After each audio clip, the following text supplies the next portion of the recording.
3,015 Zimplats employees are set to benefit from the scheme. The stake is valued at $95 million and has been financed by a loan advanced by Zimplats to an employee share ownership trust. On paper, it's a milestone for the indigenization drive, but a closer look has some questioning how much benefit employees will derive. What it means is that Zimplats, which has financed the transaction, is going to be holding the dividend that's paid to the employee share option trust for as long as the $100 million has been paid up. And I don't think over the last few years they've declared the $100 million worth of dividend. So that will have to happen over a very, very long time.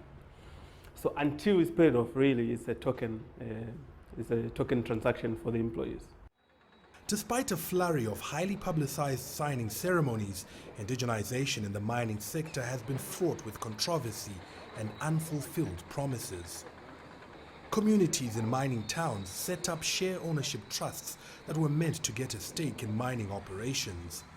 More than 60 were registered, but only 2 have actually received share certificates and a few others given funds for development projects. Millions promised for villages in the diamond-rich Marange fields where government was a shareholder have also not materialized. You can see that even where government is a player itself, we don't have a best case scenario.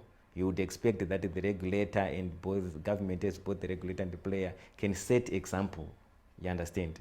So these are some of the challenges that are there, and I think that is sort of like a deflated other private partners into complying with the whole scheme. The policy has been divisive in other sectors.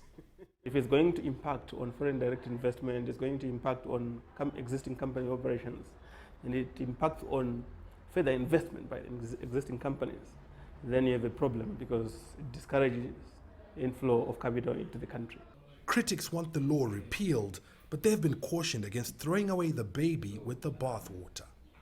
Last year, 2 government ministers clashed over its implementation in the banking sector. President Robert Mugabe had to intervene. Since then, very little has been said about it, a sign to some that it may have lost steam, weighed down by the economic challenges facing the country. Yeah, so you can have very good provisions, then have difficulties in terms of the implementation, but that should not take away those good provisions simply because people have failed to implement or have failed to execute. In terms of it being a noble objective, I think no one can dispute that. But I think the fundamentals maybe were not in place or we have not been able to put them in place. Zimbabwe's indigenization law requires all foreign-owned companies to cede minimum 51% stakes to locals.